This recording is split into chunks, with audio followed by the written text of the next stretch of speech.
I am speaking to you from the Cabinet Room at 10 Downing Street.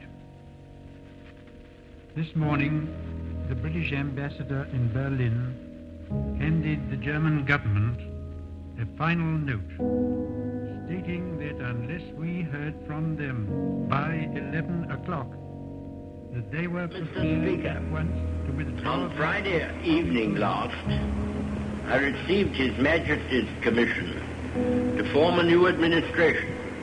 It was the evident wish and will of Parliament and the nation that this should be conceived on the broadest possible basis, and that it should include all parties, both those who supported the late government and also the parties of the opposition. Über 13 Jahre hat das Schicksal den heutigen Machthabern zu ihrer Erprobung und Bewährung zugemessen. Das schärfste Urteil sprechen sie sich aber, indem sie durch die Art ihrer heutigen Propaganda das Versagen ihrer Leistungen... Die sehr gewaltig war in Deutschland, hat unterdessen die Erfahrung erleben können, dass die nationalsozialistischen Prophezeiungen keine Phrasen sind.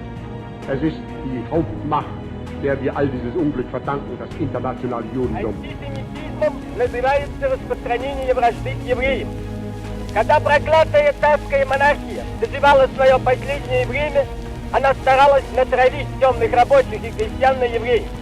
Царская полиция в союзе с помещиками и капиталистами устраивала еврейские погромы. We're here to mark that day in history when the Allied armies joined in battle to reclaim this continent to liberty. For 4 long years, much of Europe had been under a terrible shadow. Free nations had fallen. Jews cried out in the camps. Millions cried out for liberation. Europe was enslaved and the world prayed for its rescue. Here in Normandy, the rescue began.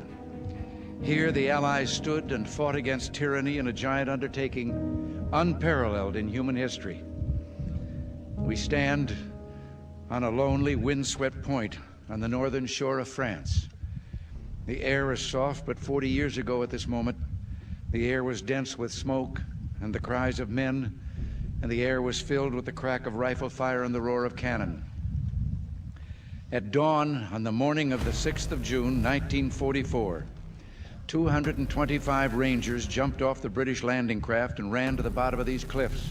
Their mission was one of the most difficult and daring of the invasion: to climb these sheer and desolate cliffs and take out the enemy guns.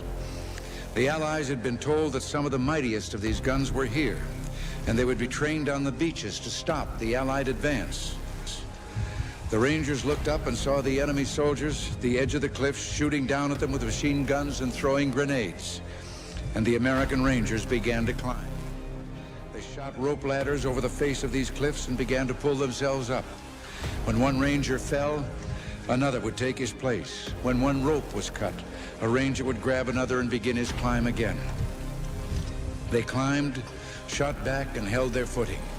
Soon, one by one, the Rangers pulled themselves over the top, and in seizing the firm land at the top of these cliffs, they began to seize back the continent of Europe.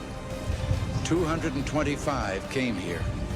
After 2 days of fighting, only 90 could still bear arms.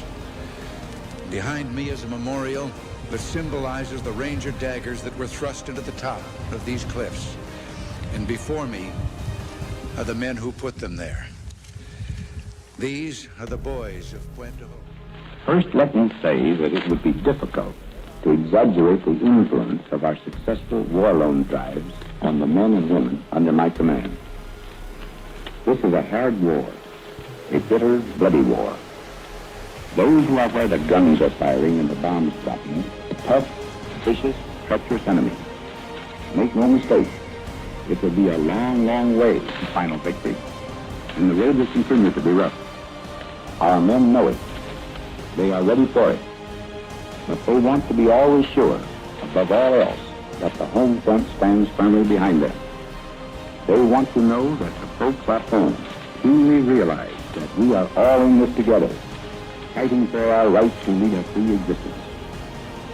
This war will continue to take everything that each of our soldiers has. And we know, every general knows, that the most important part of any soldier's equipment is his fighting spirit. In a final analysis, this spirit is equally as important as guns and ammunition, because no general can win a battle, even with the best of equipment, if his men are not determined and competent.